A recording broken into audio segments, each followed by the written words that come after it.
चलिए अब हम लोग डिस्कस करेंगे नेक्स्ट मिक्सचर, है ना। अभी हम लोगों ने डिस्कस किया था एलिमेंट और कंपाउंड। हम लोग डिस्कस कर रहे थे बेसिकली मैटर के दो फॉर्म। तो दो फॉर्म में एक को बोला था हम लोगों ने प्योर, दूसरे को बोला था हम लोगों ने जस्ट पिछले वाले लेक्चर में एक को बोला था क्या प्योर, दूसरे को क्या बोला था इम्प्योर। तो प्योर में हम लोगों ने क्या क्या डिस्कस कर लिया? प्योर में हम लोगों ने डिस्कस कर लिया एलिमेंट और compound. Now we have to discuss the impure form, that is mixture. Clear? तो मिक्सचर आपका नाम से ही क्या दिख रहा है कि साहब जब हमने दो चीज़ें मिलाई हैं तब जाके कोई चीज़ बनी है, that is called mixture. Clear?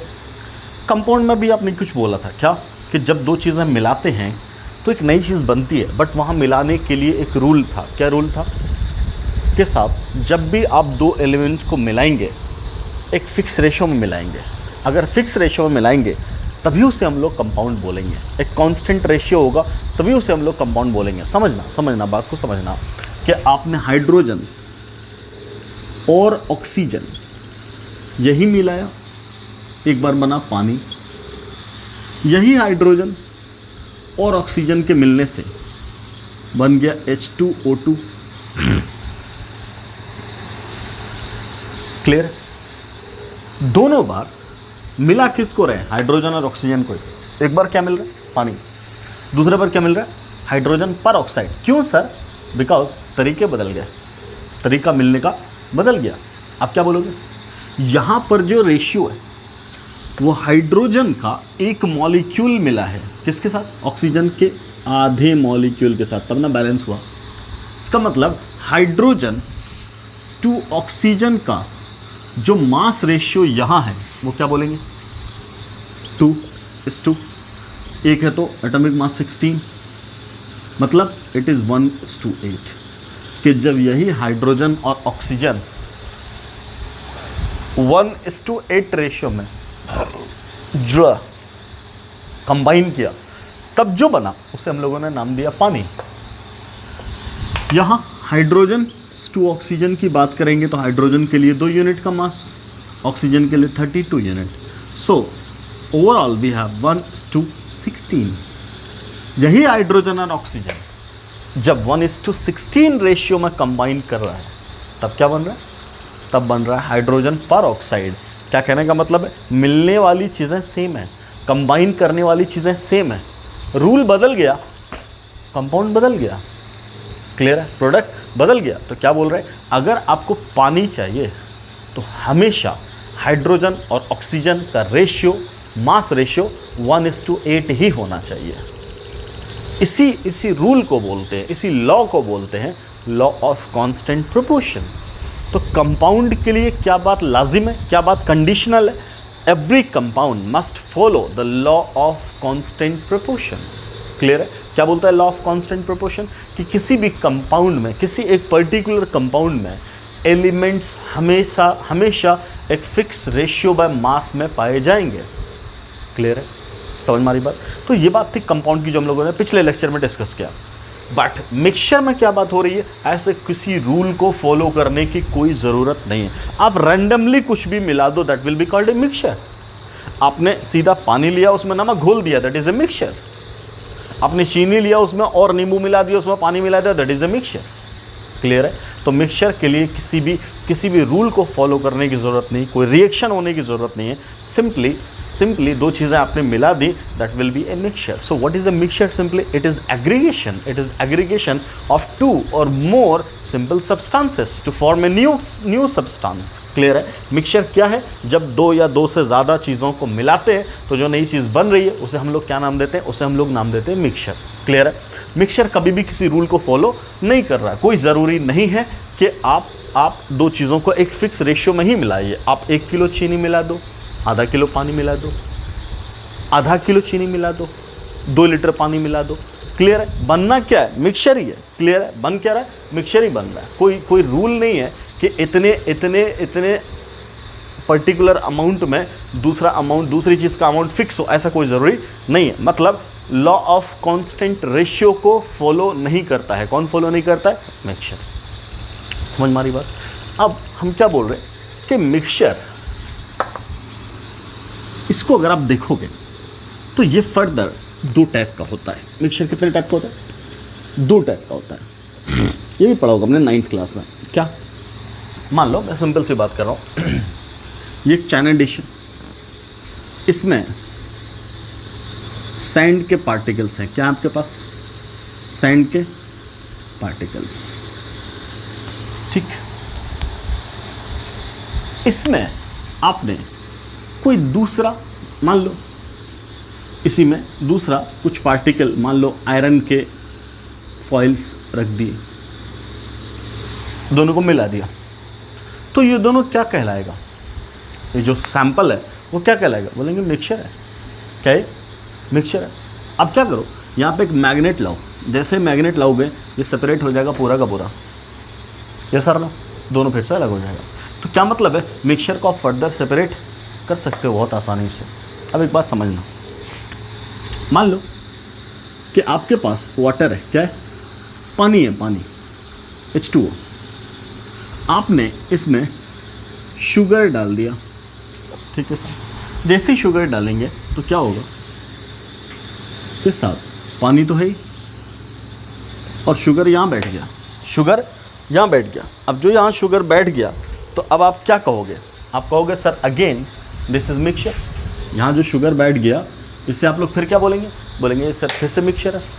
क्या है? मिक्सचर है, ठीक। अब तो ये मिक्सचर है, मिक्सचर है, लेकिन ज़रा ध्यान से देखो, इसमें क्या दोनों कंपोनेंट को आप लोग आइडेंटिफाई कर पा रहे हो? दोनों कंपोनेंट को आप लोग आइडेंटिफाई कर पा रहे हो? क्या बोलोगे? एक तो क्या है? वाटर है, दूसरा क्या है? शुगर है। क्लियर? अब मैं कह रहा हूँ इसी शुगर को थोड़ा हीट कर दो, इसी सैंपल को क्या करो? हीट कर दो। जब हीट करोगे तो देखोगे ये यूनिफॉर्मली डिसॉल्व हो गया, और कहीं भी आप आइडेंटिफाई नहीं कर पाएंगे किसको? शुगर को, और वाटर को डिफरेंशिएट नहीं कर पाएंगे आराम से। क्या यहाँ आपने डिफरेंशिएट कर लिया? कर लिया। क्या यहाँ डिफरेंशिएट कर लिया? नहीं किया। तो क्या बोलेंगे? जहाँ डिफरेंशिएट कर देते हैं, अलग अलग कंपोनेंट्स क्लियरली विजिबल है, तब उस मिक्सचर को बोलते हैं हेटेरोजीनियस मिक्सचर। और ऐसा मिक्सचर जिसको आप डिफरेंशिएट नहीं कर पाते उसको बोलते होमोजीनियस मिक्सचर। क्लियर? इसी होमोजीनियस मिक्सचर को दूसरा नाम दिया जाता है, that is uniform composition mixture. Clear है? इसका दूसरा नाम चाहो तो आप लिखो non uniform composition mixture. Clear? इसी का एक और नाम होता, दैट इज कॉल्ड सॉल्यूशन। आगे चल के एक टर्म आएगा फिर से, solution and it's concentration term आएगा, ये बाद मोल कॉन्सेप्ट में एंड में। खैर, तो क्या बोल रहे हैं कि आपका मिक्सचर कितने टाइप का है? दो टाइप का। पहली बात, मिक्सचर है क्या? तो बोल रहे हैं सिंपली दो चीज़ों को हमने मिला दिया तो जो नई चीज़ बनी that is called mixture. Clear? Condition क्या? रिएक्शन नहीं होना चाहिए, केमिकल रिएक्शन नहीं होना चाहिए, कोई रूल को फॉलो नहीं करना चाहिए, कोई लॉ को फॉलो नहीं करना चाहिए, सिंपल एग्रीगेशन दो चीज़ों का मिला दिया आपने, that is called mixture. Mixture अब दो टाइप का होगा। अगर हर जगह दोनों कंपोनेंट का डिस्ट्रीब्यूशन यूनिफॉर्म है तो उसको बोलेंगे uniform composition mixture. Uniform composition mixture. Clear?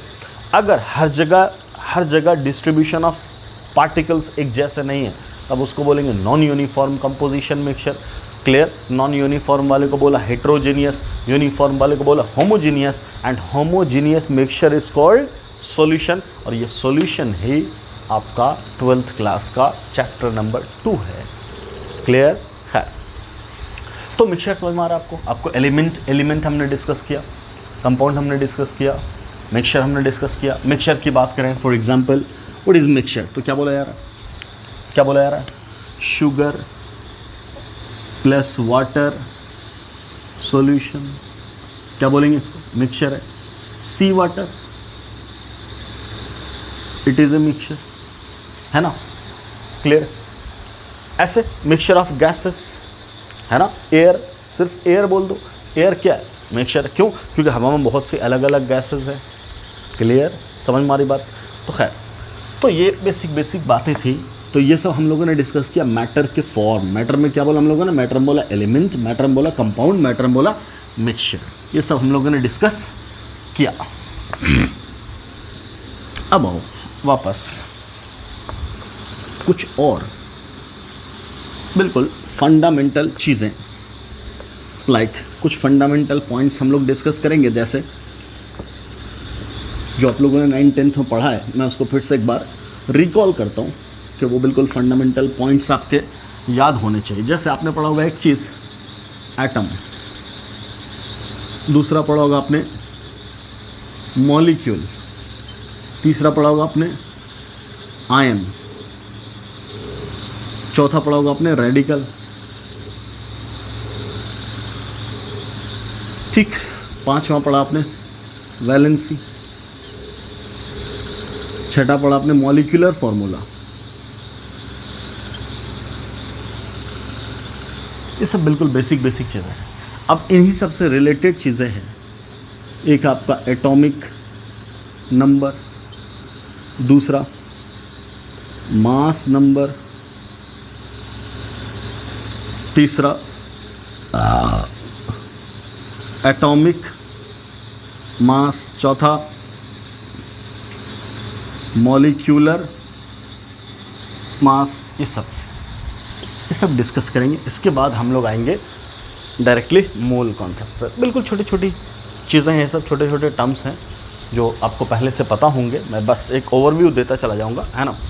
जैसे पहला हमने बोला एटम, पहला पॉइंट लिखा हमने एटम। क्या भैया, अब देखो एटम के ऊपर पूरा एक चैप्टर, आपका chapter number 2 structure of atom, ये पूरा एक चैप्टर है जो पढ़ाया जाएगा आपको मोल कॉन्सेप्ट के बाद, ठीक। वो वहाँ हम पूरा डिटेल में डिस्कस करेंगे कि एटम क्या होता है, एटम का बनावट क्या होता है। यहाँ एक स्मॉल ओवरव्यू कि व्हाट इज़ एटम। तो क्या बोलेंगे, एटम क्या है, it is the simplest form of matter which participates in any chemical reaction। जैसे hydrogen atom, helium atom, nitrogen atom, oxygen atom, fluorine atom, sodium atom, iron atom, zinc atom. सीधा समझ, अकेला कुछ भी लिखा हुआ है तो वो एटम है, ठीक। अब हम आएंगे उसी पे फिर बाद में कि एटॉमिक नंबर क्या है, मास नंबर क्या है, एटॉमिक मास क्या है, इन सब पे आएंगे। सिंपल एटम ही है, ठीक।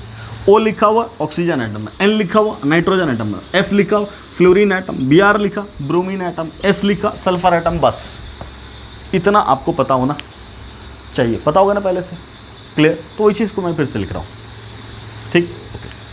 मॉलिक्यूल, अब वापस मॉलिक्यूल, व्हाट इज मॉलिक्यूल। तो मॉलिक्यूल में क्या बोल रहे हैं सर, मॉलिक्यूल में क्या बोल रहे हैं, व्हाट इज मॉलिक्यूल। तो बोलेंगे सिंपल, क्या, व्हाट इज मॉलिक्यूल, लिखो मॉलिक्यूल क्या भैया, इट इज कॉम्बिनेशन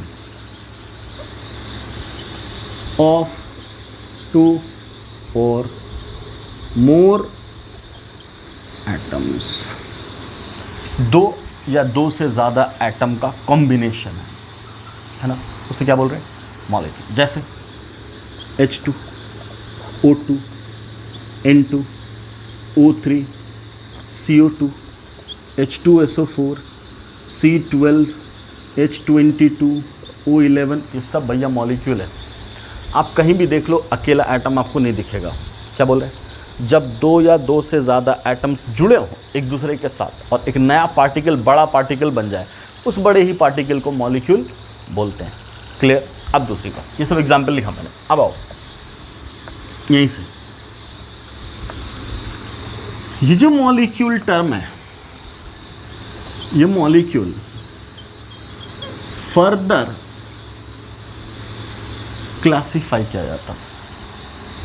एक को बोलते हेट्रो एटॉमिक, दूसरे को बोलते homo atomic. Clear? Hetero atomic का मतलब क्या? Contains, simple, contains different types of atoms. जैसे hydrogen fluoride H2O NH3, hydrogen अलग, फ्लोरीन अलग, हाइड्रोजन अलग, ऑक्सीजन अलग, नाइट्रोजन अलग, हाइड्रोजन अलग, अलग अलग टाइप का एटम हुआ तो उस मॉलिक्यूल को बोलेंगे हेट्रो एटॉमिक मॉलिक्यूल। होमो एटॉमिक मॉलिक्यूल किसको बोलेंगे? विच कंटेन्स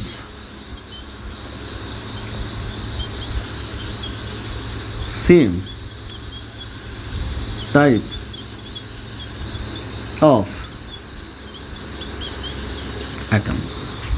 जैसे H2, O2, N2, S8, P4, O3, इन सबको क्या बोलेंगे बेटा? इन सबको नाम देंगे होमो एटॉमिक मॉलिक्यूल। याद होगा अभी लिखा था हम लोगों ने एलिमेंट और कंपाउंड, याद रखिएगा। अगर मॉलिक्यूल होमो एटॉमिक फॉर्म में then it will always be termed as element, तब इसे क्या नाम देंगे? एलिमेंट। अगर यही मॉलिक्यूल हेट्रो एटॉमिक फॉर्म में, तब इसे हम लोग हमेशा कंपाउंड बोलेंगे। इनमें से किसी को भी आप कंपाउंड नहीं बोल सकते, जबकि ये सब के सब कंपाउंड है। Hetero atomic molecules are called compound. Clear है? Homo atomic molecules are called element. अब इसी मॉलिक्यूल में एक और छोटा सा टर्म आता है जो मैंने वहाँ पे नहीं लिखा, उसको मैं यहाँ लिख रहा हूँ। उसको बोलते हैं एटॉमिसिटी। क्या बोलते हैं? एटॉमिसिटी। तो अगर आपसे कुछ पूछे what do you mean by, what do you mean by atomicity of molecule, क्या लिख रहा हूँ मैं? एटॉमिसिटी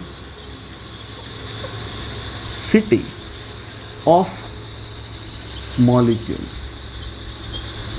क्या बोल रहे भैया? किसी मॉलिक्यूल के अंदर कितने एटम्स पाए जा रहे हैं, इसे हम लोग क्या बोलते हैं? उस मॉलिक्यूल का एटॉमिसिटी। क्या बोलेंगे? This is simply number of atoms present in a single molecule. एक अकेले मॉलिक्यूल के अंदर कितने एटम्स हैं, इसे ही हम लोग उस मॉलिक्यूल की एटॉमिसिटी कहते हैं। क्लियर है? इस बेसिस पे मॉलिक्यूल मोनो एटॉमिक कहलाएगा, it will be diatomic, triatomic बोलेंगे, टेट्रा एटॉमिक बोलेंगे। Basically monoatomic, diatomic तक बोलते हैं, उसके बाद सबको इकट्ठे पोली एटॉमिक बोल देते हैं। ट्राई, टेट्रा, पेंटाइन सबको इकट्ठे क्या बोलते हैं? पोली एटॉमिक। क्लियर? तो मोनो एटॉमिक का मतलब क्या? क्लियर है? अब देखो एक बात और कि सर मॉलिक्यूल तो बनता ही एक से ज़्यादा एटम से, फिर मोनो का मतलब क्या है? यहाँ पे एक बहुत ही इंपॉर्टेंट, बहुत ही इंटरेस्टिंग कॉन्सेप्ट है, समझना। बेसिकली क्या बोला जाता है कि दुनिया में अगर आप कोई भी मैटर देखो तो 99% मैटर आपको, 99.99% मैटर आपको मॉलिक्यूलर फॉर्म में मिलेगा। क्या मिलेगा? मॉलिक्यूलर फॉर्म में मिलेगा। क्लियर? मैटर की बात कर रहा हूँ मैं, मैटर की मॉलिक्यूलर फॉर्म में मिलेगा। तो इससे क्या अंदाज़ा लगाया जाता कि जनरली नेचर में या आमतौर से जो मैटर का एग्जिस्टेंस है वो मॉलिक्यूलर लेवल पे आता है, मॉलिक्यूलर फॉर्म में आता है। तो इसका मतलब अगर किसी भी चीज़ का फ्री एग्जिस्टेंस है, किसी भी चीज़ का नेचुरल एग्जिस्टेंस है, तो उसे हम लोग मॉलिक्यूल बोल देते हैं। इसी बेसिस पे चूँकि आपके कुछ gases, helium, neon, argon, krypton, ये सब क्या होते? ये सब गैसेस किसी से रिएक्ट तो करते नहीं, और जब रिएक्ट नहीं करते तो अकेले ही एग्जिस्ट करते हैं। तो अकेला एग्जिस्टेंस का मतलब है कि फ्री एग्जिस्टेंस है। नो डाउट उसका फ्री एग्जिस्टेंस एटॉमिक फॉर्म में है, लेकिन हम लोगों ने एक जनरल परसेप्शन क्या लिया, जिसका फ्री एग्जिस्टेंस है उसे हम लोगों ने बोला मॉलिक्यूल। तो इन मॉलिक्यूल्स को, इन गैसेस के लिए हम लोग बोलते हैं, टर्म लाया हम लोग मोनो एटॉमिक। क्लियर है? जैसे आपसे बोला जाएगा मोनो एटॉमिक गैस।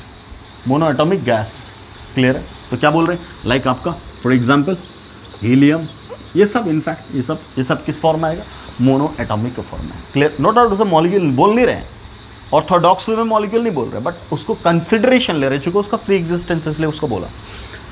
वापस डाई एटॉमिक है तो आप बोल दो दो मॉलिक्यूल, दो एटम हो जिसके अंदर H2 हो गया, O2 हो गया, N2 हो गया, Cl2 हो गया, Br2 हो गया, F2 हो गया एंड सो ऑन।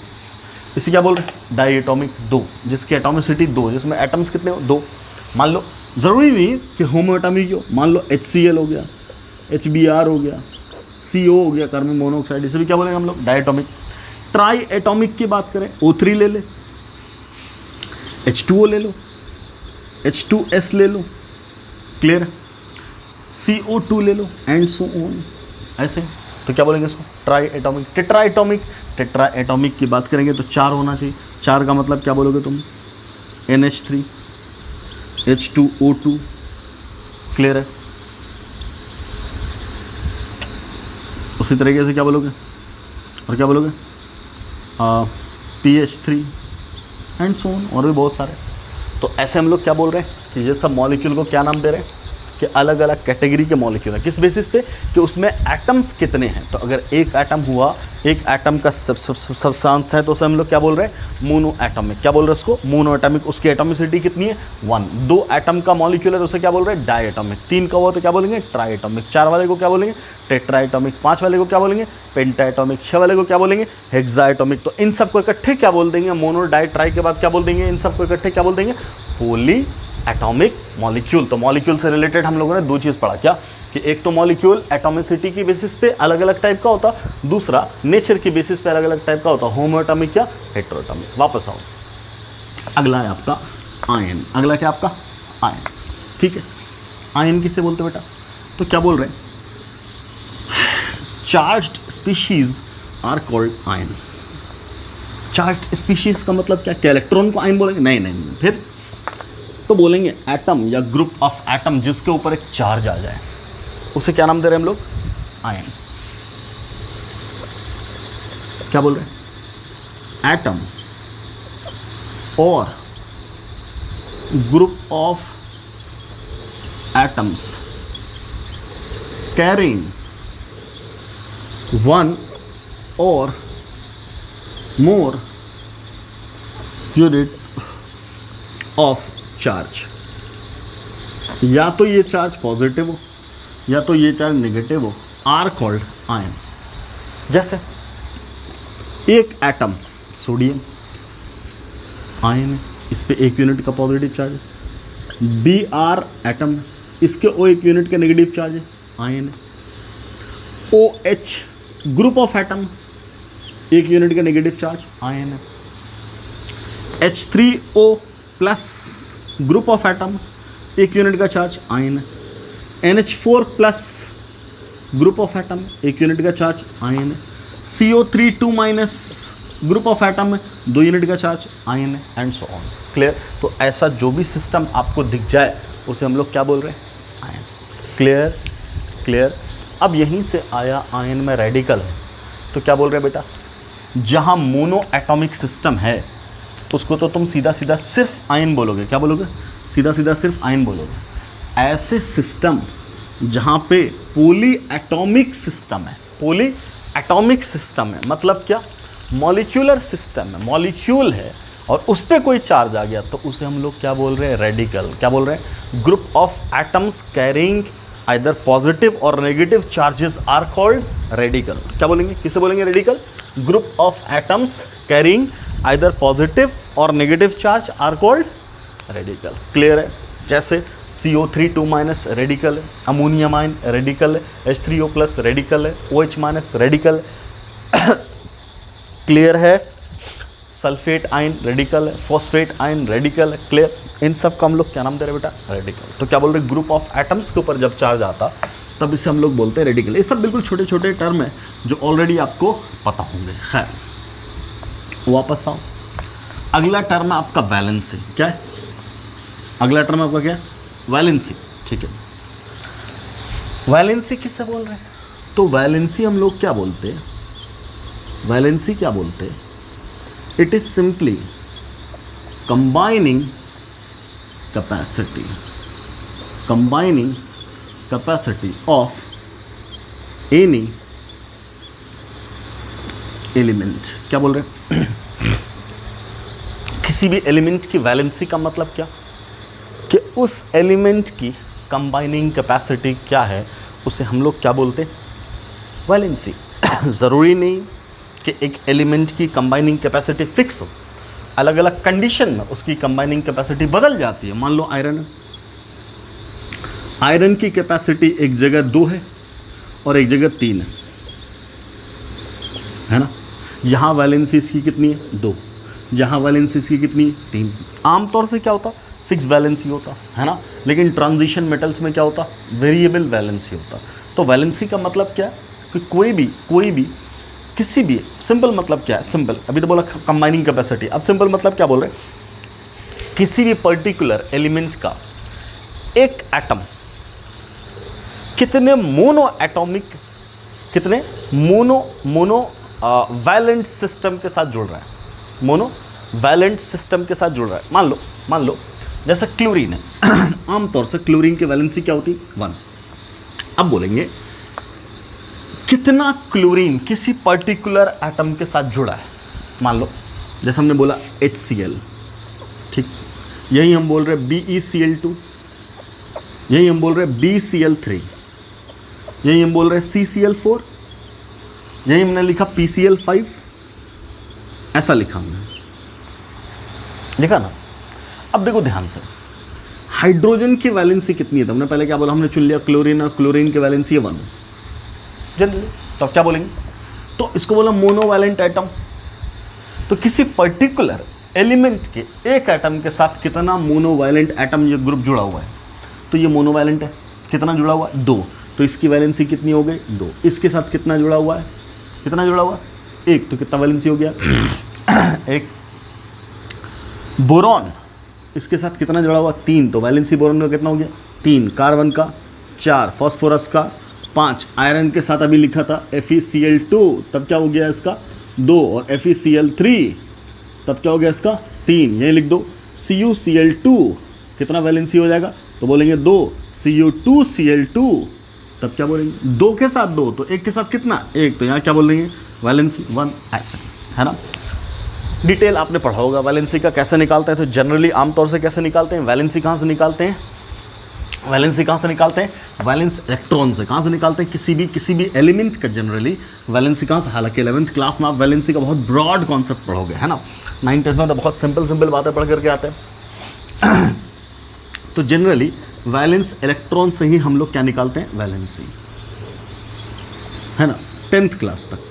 तो चूँकि मोल कॉन्सेप्ट में बहुत ज़्यादा इन सब की ज़रूरत है नहीं, बेसिक आउटलाइन दे रहा हूँ। तो वैलेंसी 1, वैलेंस इलेक्ट्रॉन 1, तो वैलेंसी 1।